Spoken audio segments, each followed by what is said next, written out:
40,000 a month times 12, $480,000. And we I received mean, half so of that's that kind benefit in the of, fiscal so year. that's kind of, that's where the wash is, 484 less revenue, so, and we're gonna have $480,000 in less in expenses.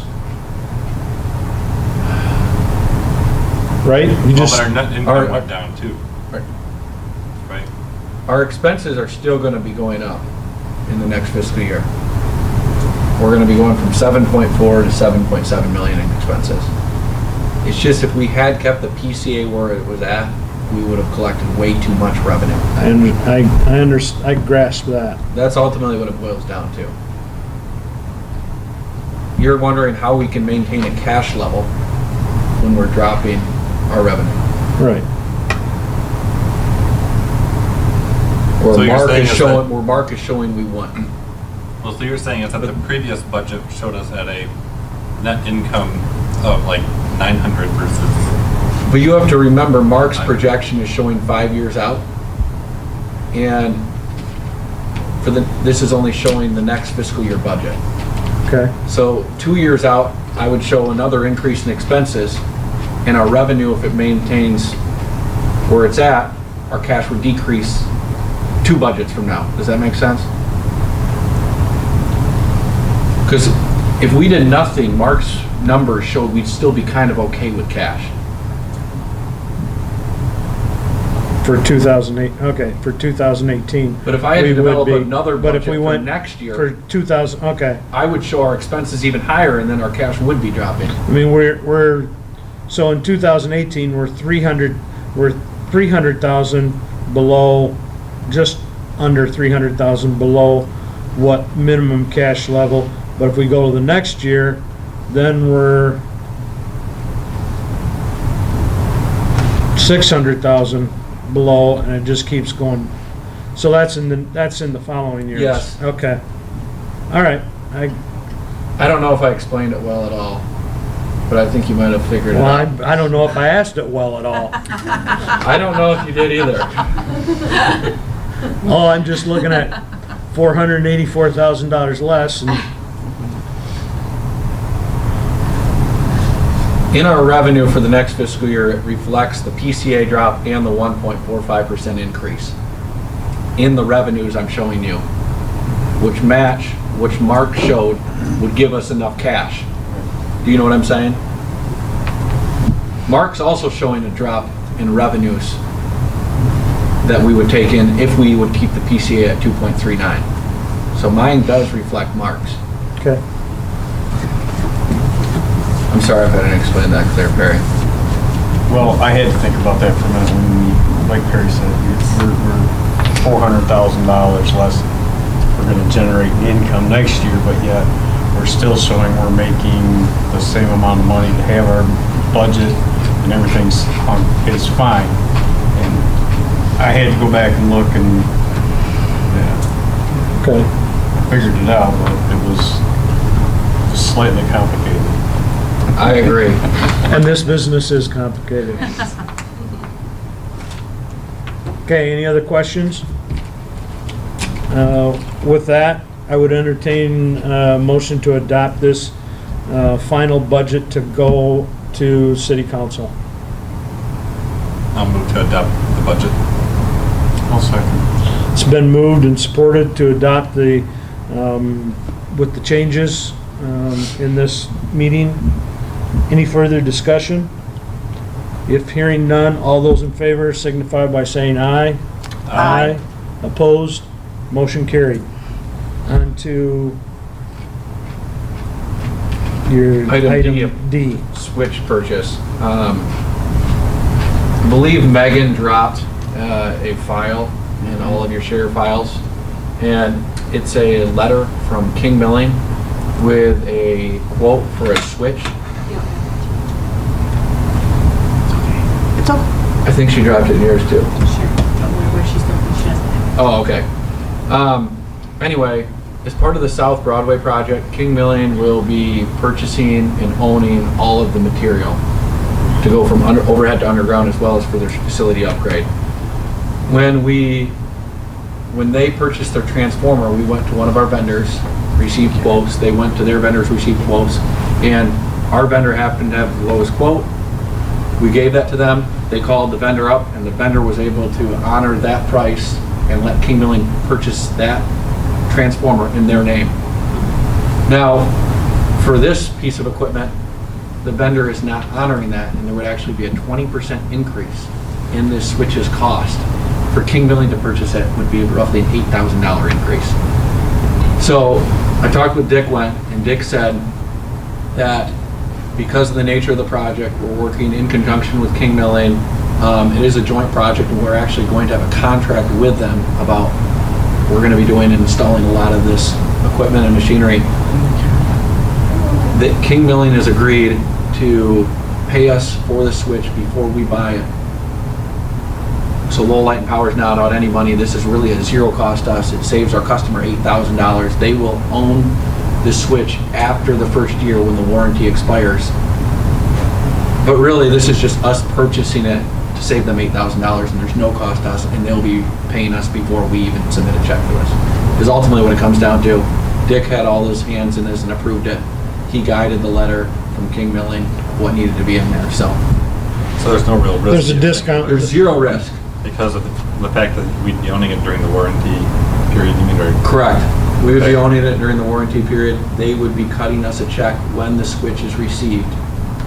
We would use that money to pay the vendor, It's just, and it saves them $8,000. we have the clout to get the discount, they don't. Mhm. That's the bottom Yeah. line.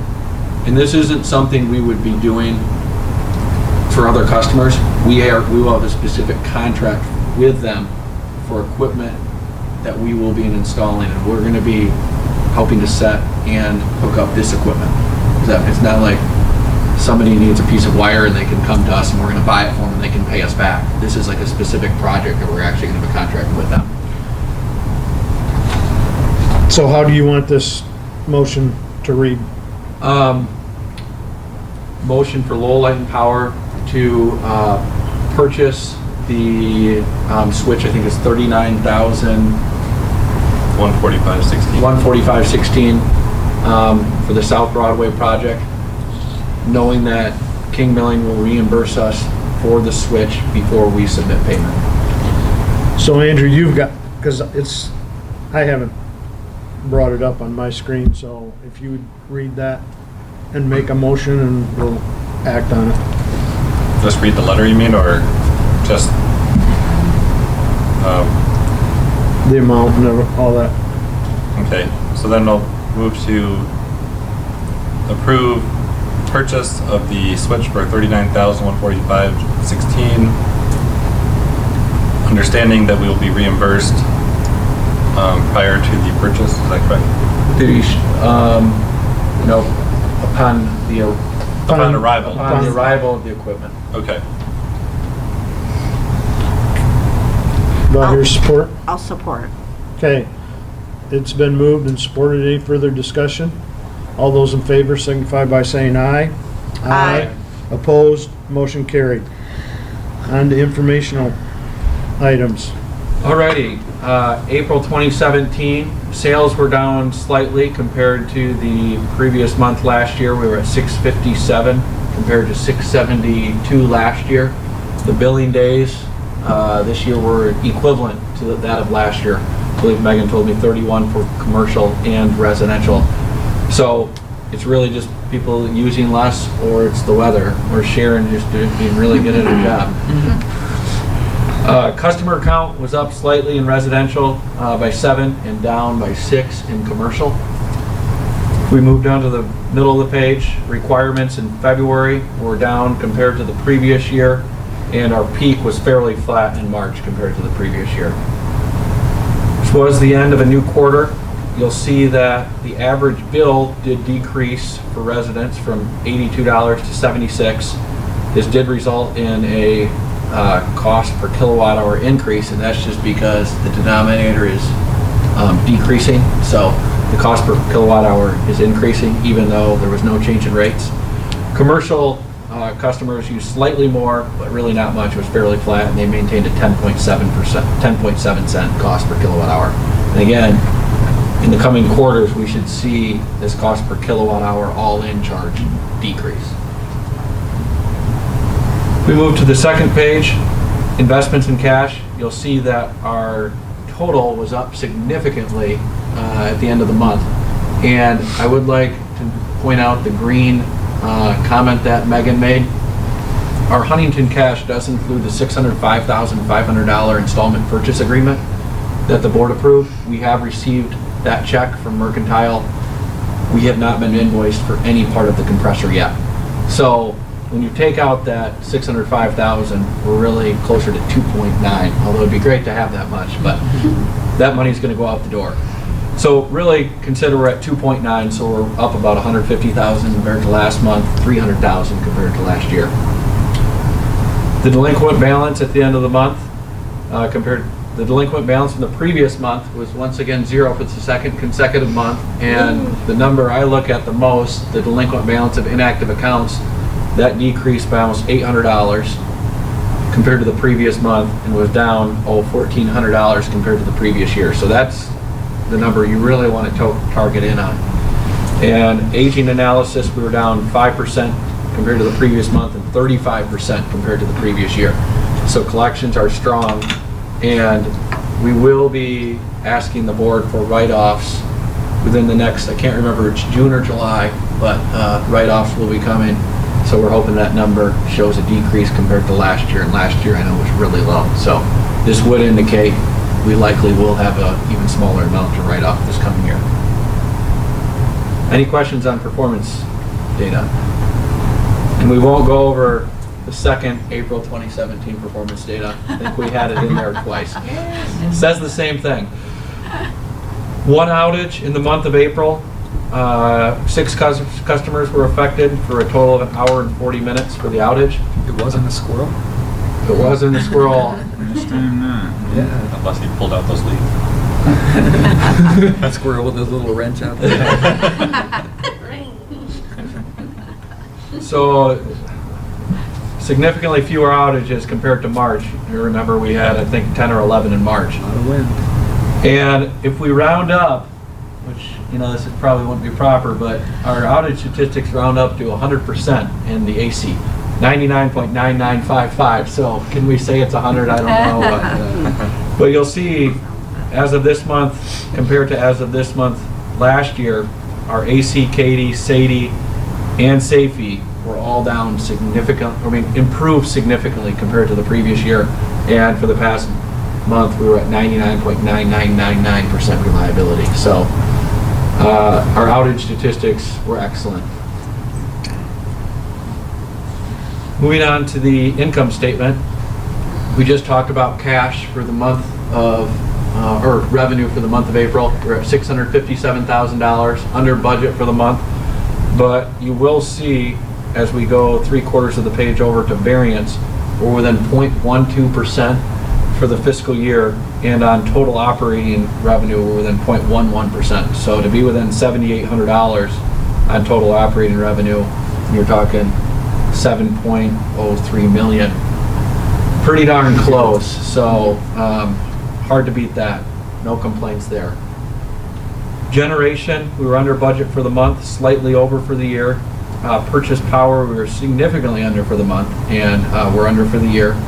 Distribution department, we were over for the month, and that was mainly due to the finalization of an underground project that Ryan will be talking about later. I think it was Granite Building. You're still with me? Yeah. Okay. I'm All right. Yeah.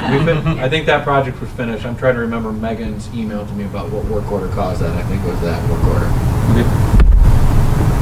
Customer accounting, under for the month, and I would like to note that thanks to Sharon, she pointed out that MPPA had been billing us for 20% of our commercial incentives that we pay out for energy optimization programs. And Sharon actually Sharon and Julie take care of cutting all these checks in-house. MPPA had been billing us for 20% of what the total incentive budget. That's going to result in a credit next month close to $8,000. We would have gotten the money back eventually because that money's just sitting with MPPA, but Sharon pointed out, so it'll hit this fiscal year. It's not like we caught it months from now and we can't figure it out. So when you actually look at customer accounting, we're $17,638 over budget. That's going to be, we're really closer to 9. So that was good news. Thanks, Sharon. Sure. Marketing, under budget for the year. Total admin, we're under budget for the year.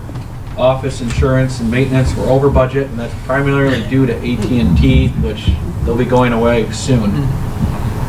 Employee benefits, 1% for the year, 1.6% for the year. And as we move down to total expenses, we're 15% under budget for the month and 4% under for the year.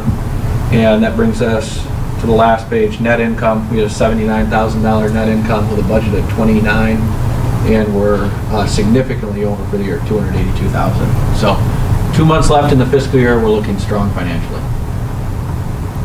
Any questions on the income statement? Capital budget, as I've indicated the last several months, our capital spending has really slowed, and that's just due to a lot of maintenance projects, the fiber voice over IP project that we have going on. It's not a bad thing, it's just the way it is. We did spend $14,400 in capital the past month. $5,000 of that was to fulfill the vehicle replacement fund, $1,300 each for the vehicle, Mack truck payment and security and network upgrades, and $1,000 in capital equipment. Is a new forest truck on order or coming soon? Here? That truck will be delivered, I believe, Tuesday of next week, correct, Ryan? Yes. Neat. It was. We do have an update about that in the manager's report. Ryan found an awesome truck anyway from a dealer, but I'm gonna let him take that glory because him and Justin went down there and tested it, and it's gonna be great. Any questions on the capital budget? And again, any remaining money in the fiscal year will carry over to the next fiscal year, assuming we did meet our revenue requirements to fund our capital budget. But I can tell you that unless we have a couple of really bad months, we definitely did fund our capital budget for this year based on the net income. So, manager's report. This week was a busy week in the MPPA, MMEA realm. I was there Tuesday, Wednesday, and Thursday, so a lot of driving to Lansing.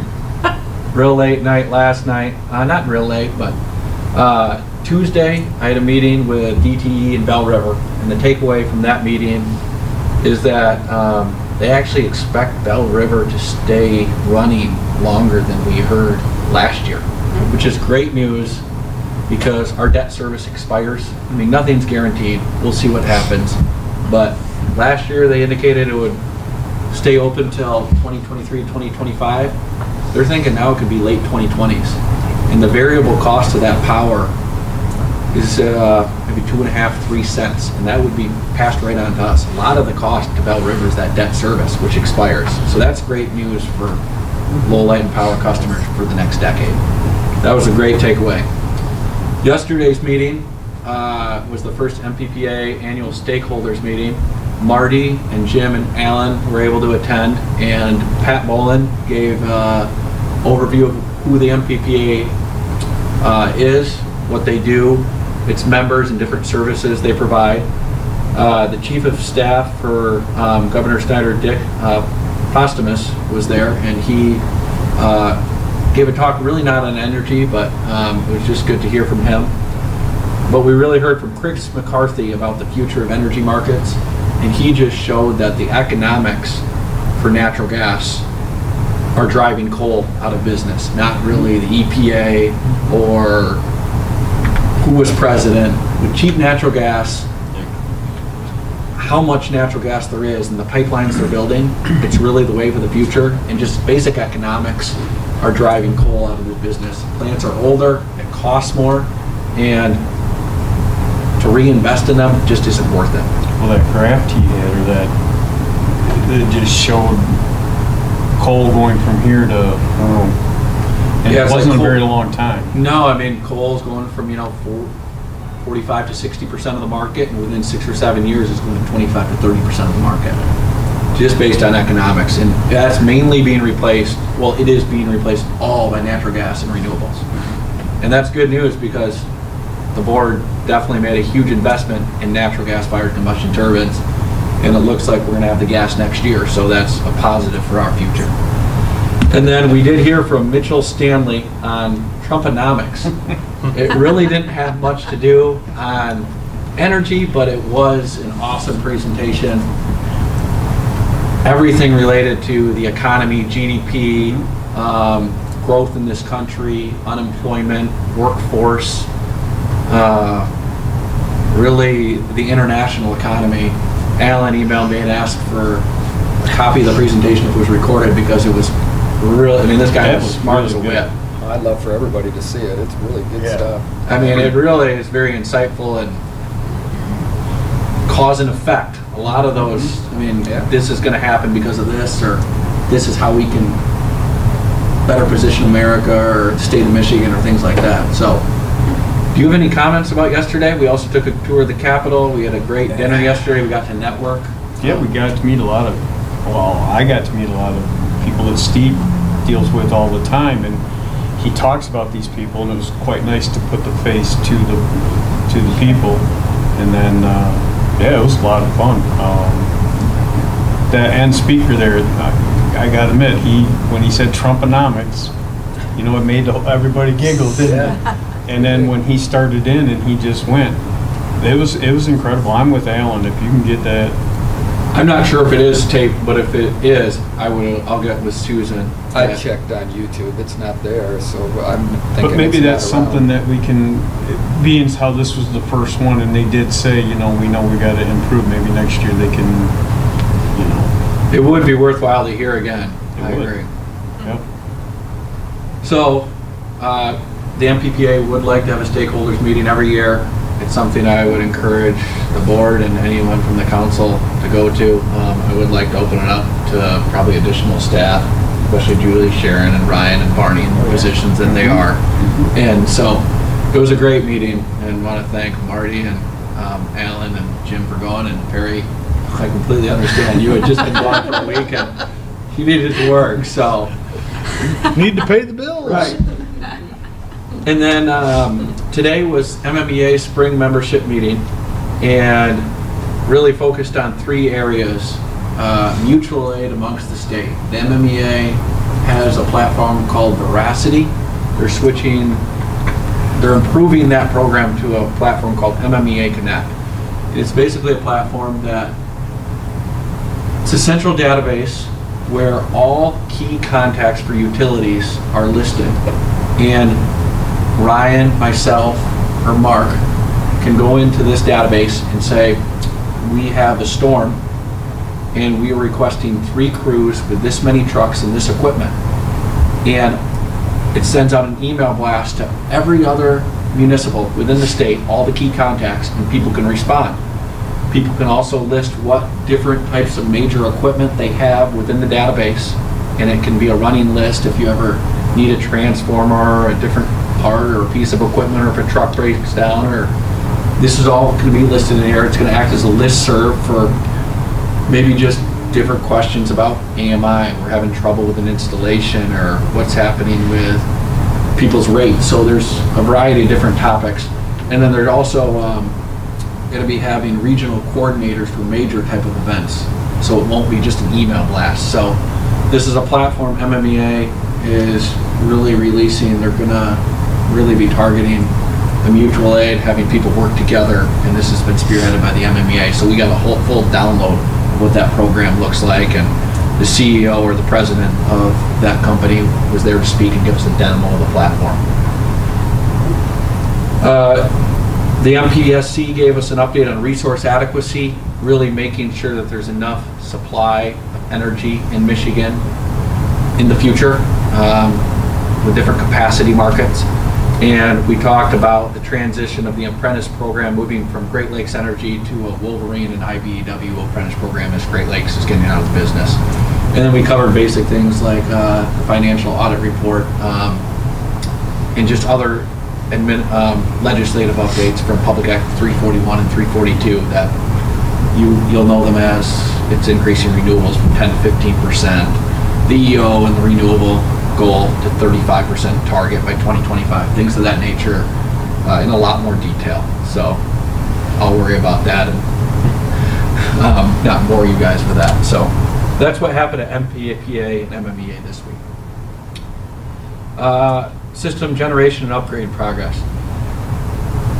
A lot of activity regarding the negotiation process with LEAD, with the biodigester. Mike, Dick, and I have had numerous conference calls. Again, Dick takes care of the correspondence with LEAD with that memorandum of understanding. We are very close.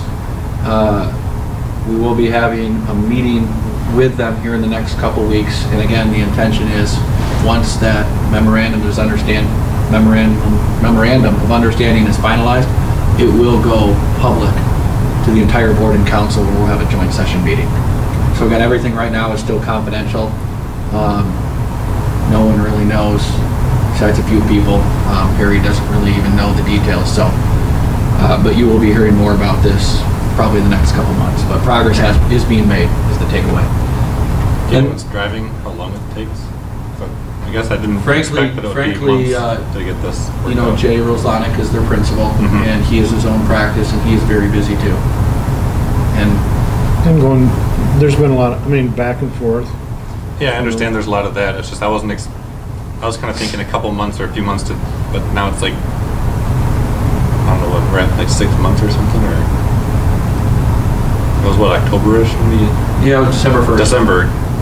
is when it was passed. Yeah, so we're getting close to 6 months Yeah. just to get an agreement in place. It just seems, Well, I understand that it wasn't going to come within a week, but I just, as long as we're getting close, I guess I'm okay for now. It's just, it's a little, I would say the frustrating that it takes this magnitude long. of this. there's a third party, and that's Lighthouse. They're trying to resolve,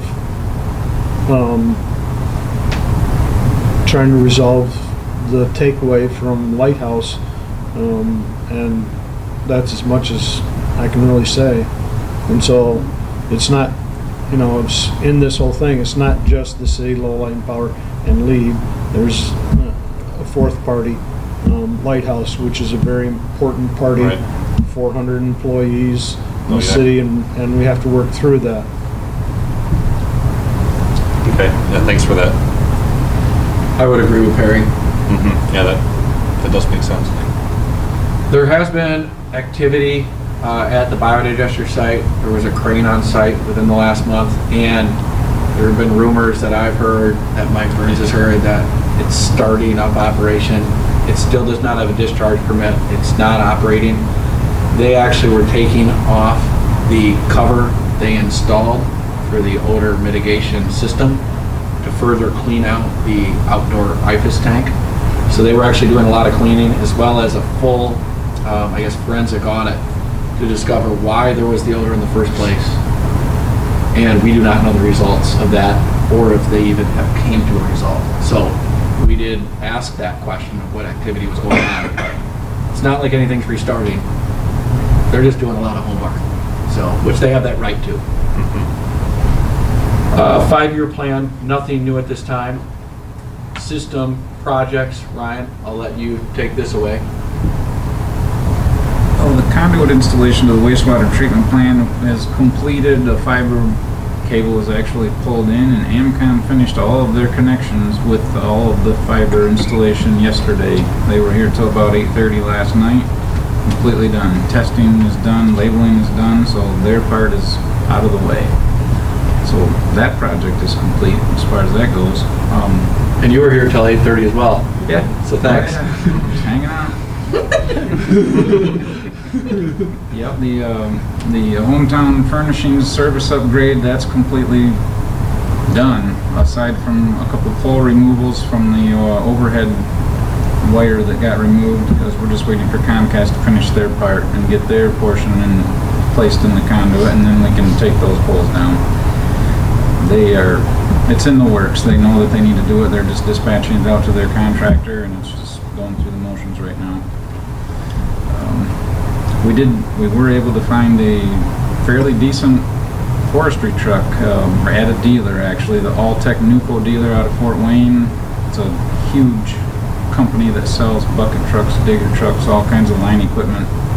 all the time, every day. Felt pretty confident with the condition, and from buying it from a dealer, it seemed better than from buying it from a guy that takes a used auction bought truck and then refurbishes it and then sells it, because this just seems like it's a whole lot better deal. We did take a good look at it today. We were able to operate it and take a really good look at it. Justin flew the bucket up in the air, and it is very awesome. They're doing one more little thing to it, and then they're going to deliver it to us next week. It's going to be great. Alrighty, thanks Ryan. Collective bargaining negotiations. Last month I indicated we were just about ready to have our first meeting with the IBEW. Unfortunately, there was miscommunication on their end, and they were not able to meet. We did meet yesterday for the first time, and it was a very positive meeting. I think there's motivation on both sides. Now, are you meeting along with, was the city involved, or is it just, Ryan, myself, and Steve, our Okay. attorney, met with, so they're doing it separately? Yes. Okay. yes. But it was a very positive meeting. We have another meeting scheduled for June 1st, and we've actually blocked out the entire day. We received a proposal from them. We mainly listened for the rationale behind their proposal. Ryan, Steve, and I will talk about those things when I get back. We'll have a conference call with our attorney and anticipate to meet June 1st and see what we can make happen. Whitesbridge Hydro, the board has already taken a tour of the Whitesbridge Hydro Dam, and we were fortunate that Victor was willing to give Trevor Van Dyke and Alan a tour of the dam as well a couple Sundays ago, I think now. It was fun. And I know you really enjoyed talking with Victor. Yeah. So, He is. yeah, great guy, and very passionate about his dam, which is really cool. He still is in that PERPA group, and that contract has been extended through the end of July, so we're really in a holding pattern with what happens with him. But as soon as time comes, I will explore the finances and the potential to enter into a PPA for that. But just want to let you know that Trevor and Alan were able to take that tour. Good.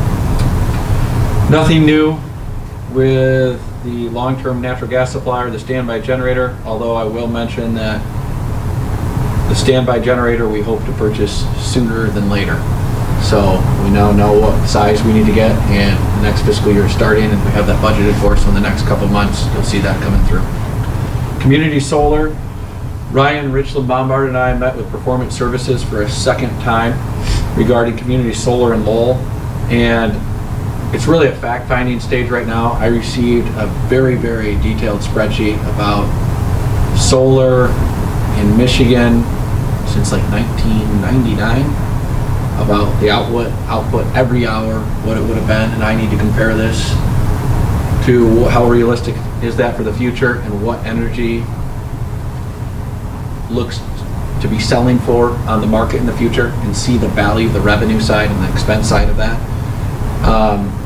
Well, we also have to have a really 60-day investment grade audit, they call it, for solar in Lowell. It may turn out that the sun just doesn't shine enough here, or we don't have the acreage or footprint to even put solar here. So there's a lot that still has to go into community solar, but eventually this is ultimately going to be driven by economics and the board's appetite to have more generation in the city. But we're at the very beginning stage. So is this that we're looking at solar, or is it, because I thought it was, so XYZ wants to put some solar in, and he puts solar in, and now he wants to sell his access to it's on the grid, sell it to the city or whatever. I mean, so are we trying to, This is not that. this is not that. The city is looking for ways to finance improvements to their infrastructure and buildings. Okay. So there are different vendors out there that can install solar. It'll reduce the electric bill for the city. They can use that savings to pay back the vendor as well as pay for necessary upgrades to buildings, is how I understand it. out of this conversation, because they needed to get with Light and Power, because there will be times where, frankly, the building might not be using enough power, and there's excess solar, and it would have to go on our grid. Do we have a mechanism or a different a policy for that? And Mark will be developing one for us, actually, and you'll see it when we start approving policies, hopefully, like cash reserves, our new rates, solar. In this discussion, though, they said, if Lowell Light and Power wants additional solar, not just solar to offset some city buildings costs, we can do that for you. How much would you like? I said, just quote me a megawatt of solar, just as a starting point, and we'll see what it would look like for cost, how much will really benefit for it in terms of capacity, you know, how often does the sun shine, and then, does that make sense? Yep. So that's where we're going right now. So do we as Lowell Light and Power or the city, do we have to have a policy in place for solar, for wind, for any outside Yes. ABC home that wants to put in It's a wind net- power? And so we don't currently have a policy, correct? It's funny because Mark in 2009 did develop a policy for low light power. It's a net metering policy. There's all these different requirements for how somebody who put solar or wind in would parallel to our system and what price they would get for any power they sell back to the grid. I don't show where that's ever been approved, but I do have this like 7 or 8 page policy that was drafted. And it was definitely by UFS because it says Mark's name right on it. And I guarantee it was developed right when our rates our cost of service study was performed by Mark in 2009. He could do a very similar, he could do the exact same study up to date when he develops our next rates and for a small fee. But So I'm gonna go ahead and get that price. and But that's wouldn't gonna we be- have to have that? I mean, We would. we would have, if so, if ABC came to us and said, I want to put a wind tower or whatever in, They couldn't. If Okay. they don't have a policy. Unless they wanted to completely disconnect from the grid and never want to be hooked up to us no matter what. They're allowed to do that, anybody is. But if they Okay. want to be connected to the grid with us, we do need a net metering policy. okay. Does that make sense? Are you in agreement with everything I said, Ryan? Yep. Okay. SUS customer platform application. Julie, do you want to give an update on this? No. Well, she wrote it. I did, there's not too much different than what I wrote. We're still really working through some, Bugs, yeah, glitches. we are, yep. And we have customers that are using it, so that's good. We can see, but, I think a payment went through, which was a huge, yeah, a couple payments have went through, yeah. but postcards have been sent out. Postcards have been sent out from California, so they possibly won't get to a customer until, Next week, people have postcards, Yes. and they'll all know about it. So Yes. we're hoping it works. So we had to go from Lowell to California. well, California They created. developed them. They created developed them. We just sent them the addresses. So they printed them right out of the postcards. We're going snail mail. Yep, we are. And I think, but, and that, did you have a problem logging in or something? Yeah, I still can't get it. We have troubles. I have this thing written down. Yep. We had trouble before I came up here. So there's troubles. There's always troubles. Right. But in order for us to Always. learn and That's right. get them fixed, someone has to have a trouble to tell us to then fix Absolutely. it. So Thank you, Andrew, for reporting your troubles. Hopefully that avoids other people's trouble. Yeah. Good. Trouble in paradise. I would sound about that thing, but. Okay, fiber to the home, nothing new at this time. Fiber extension to city facilities and citywide voice over our phone project. Fiber's all in. I've had a lot of conference calls lately. We have a go live date set of June 1st, a training day set May 31st. We just circulated the sessions and training date, or the training date and who will be there amongst all city departments. We have a master list. So really, all the work that needs to be done is behind the scenes IT work that, as I said, I'm not even gonna try to describe, but Adorio, Core Highcom, and IP Consulting are doing a lot of work. But we plan to go live June 1st.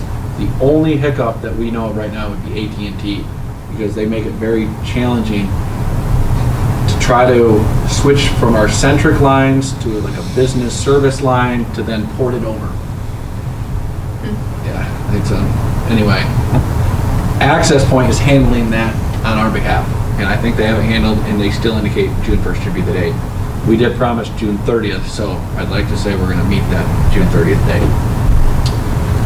New employee, we had 5 applicants for our utility groundworker position, and we chose to interview all 5. Anna, Ryan, and I conducted the interviews, and all 3 of us truly were impressed by all 5 applicants. I mean, they all had many, many strengths, and you could tell all were really great workers. Ultimately, though, we can't hire all 5, so we selected Stephen Shade out of Saranac. He has 20 years of experience with trees, tools, equipment. He has a CDL, and he received very high praise by all the references we talked to. So he'll be starting, I believe, May 22nd. We'll just have our forestry truck the week before. So we're excited for Steve to get started and be part of the team. So Ryan, do you have anything to say? I don't know, I think you covered it pretty well. I think he's gonna fit in really good. We're excited about him. Yeah. The Line Shack, Mike's sent me an RFP developed. I reviewed it, sent him my thoughts. We just need to find a time to get together, because frankly, that's been lower on both of our lists in terms of things that need to get done. Harvest Meadows, we expect to begin our work within the next month, so that's great news. They're really moving along out there. We've been in close contact with Mike Mergall, and I believe it's Wendy Tanis from Eastbrook Homes, so that's going to be great to get started.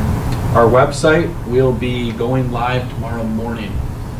The person who is going to You launch won't it. be. What? You won't be.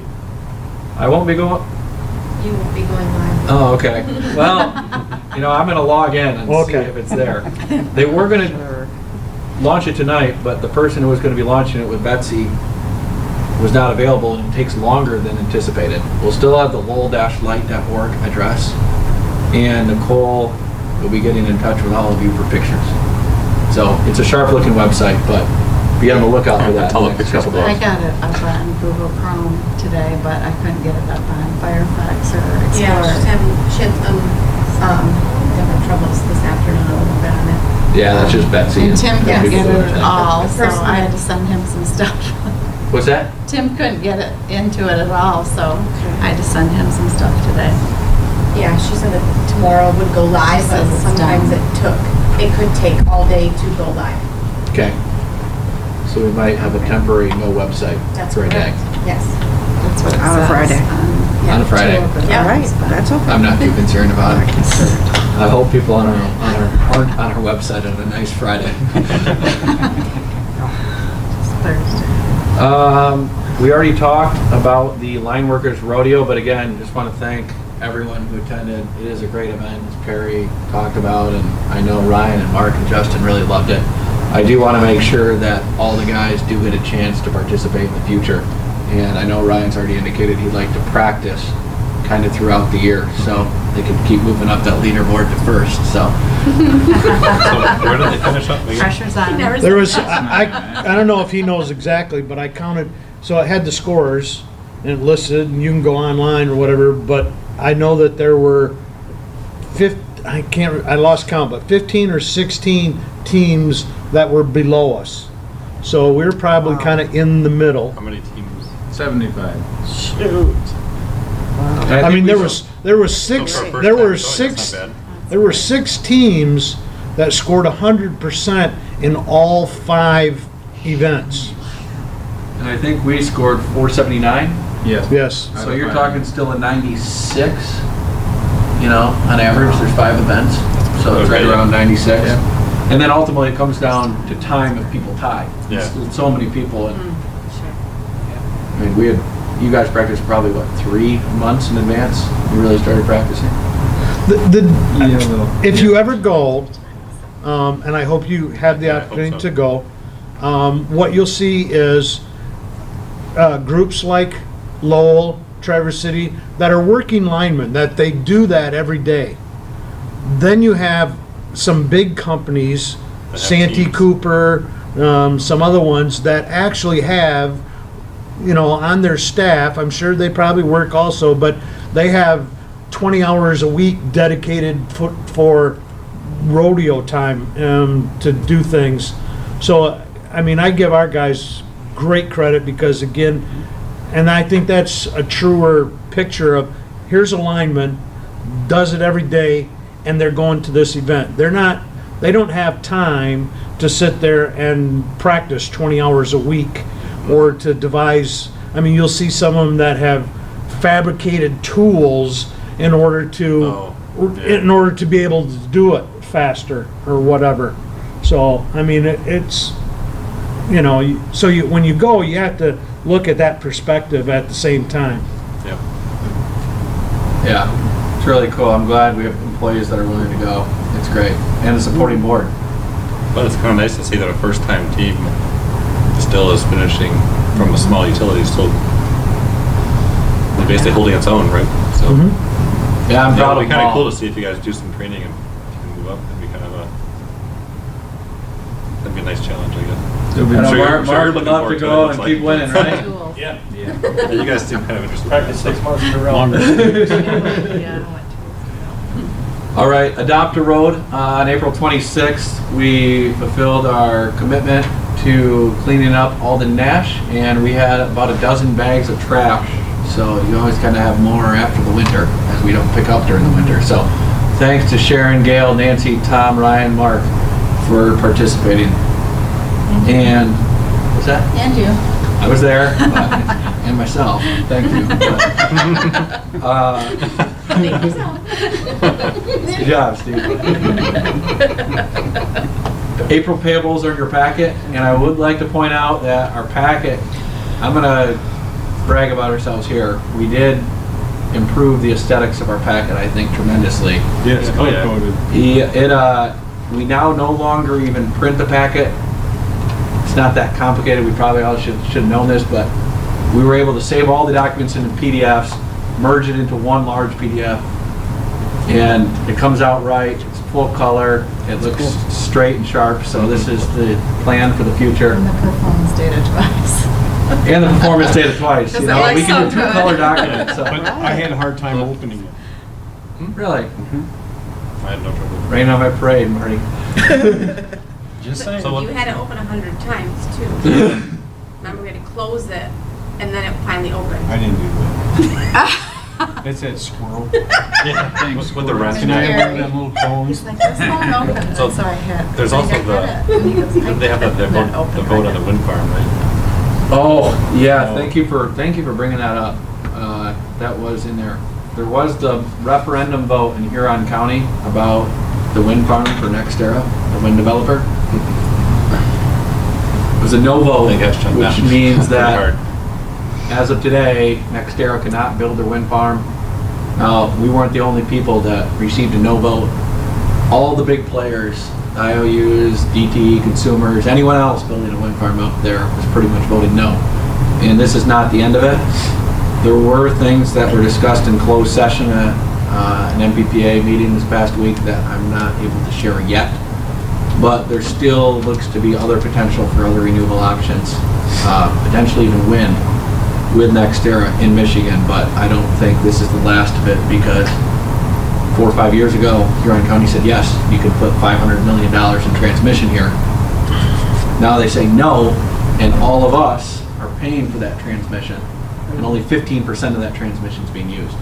So it's a huge stranded cost, and they're receiving tax and property tax benefits for that being there, and they shut down all these wind farms. So it's a touchy subject, and I don't think it's close to the end, but I really, thanks for bringing that up. That was very important. And the last thing I would like to point out is our meeting will now be the 7th.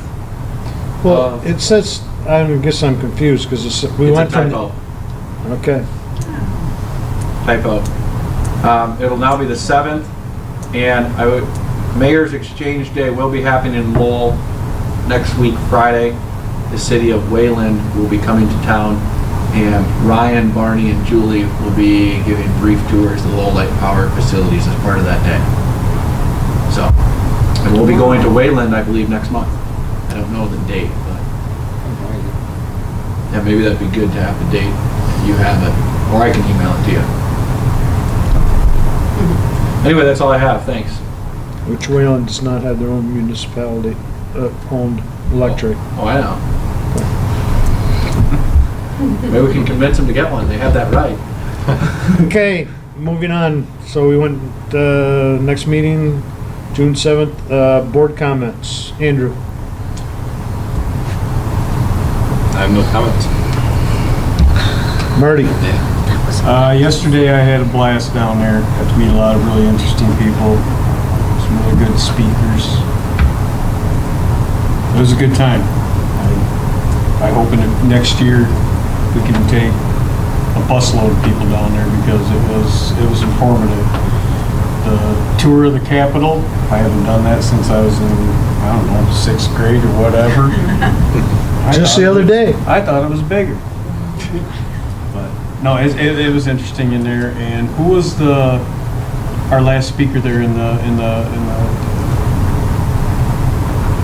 In the entire thing? yeah, when we were in the Michigan Supreme Court, in that part of the wing. That Oh, I know you're. He's currently on the Michigan Public Service Commission. I forget his name now, but he was great too. Yeah. Yes, all the different things they're going to be working on as part of the last couple of public acts that were just passed, and all the different cases that they have outstanding, mainly with consumers and DTE. But hearing from someone now, Lowell Light Power doesn't have to report to the Michigan Public Service Commission because we have a board. We're not investor owned, but it's still interesting to hear what someone in the Public Service Commission has to say. Because they were taking up a big chunk of their time. DTE. Oh yeah, yeah. Oh yeah. There's always something with those big guys. Tina? Great presentation. I'm glad that I got to see everything when I was flipping through it on my tablet. Having him here answer questions, it really made it very clear. So we just need to be prepared for a lot more questions from our community. And you guys have got it together. You guys checkmate. So there you go. Good job, guys. That's it. Alan? Friday, June 16th, Lowell goes to Wayland. Thank you. That's all I have. Okay, I have a couple quick things, paper and pencil. Okay, this is the evaluation form. And I have two of them. I don't know, one that we had developed before for Lowell Light and Power, and then one that Sharon got from the MPPA. So my goal is to look these over, not tonight, but look them over, decide which one you'd like to use, or if you have some other suggestion, but get back with either by email or let everybody vote which one you want to use, because I think it's, or do both of them, I don't care. And then hope is to discuss these at our June meeting, and then probably have a sometime in June, because I really want to get this taken care of before the end of our fiscal year. And then probably call a special meeting to go over everything and to figure out a compensation package for the general manager. So that's all I have. And then if you want, I still have 32 minutes, but if you want to see some actual video of some of the things that went down at the rodeo, we can look at those. but I know Steve wants to get the heck out of here because he's got to go to Detroit. So, anything else? If not, I would entertain a motion to adjourn. Make a motion, we adjourn at 56. 56. I'll support. It's been moved and supported. Any further discussion? If not, all those in favor signify by saying aye. Aye. Opposed? Motion carried.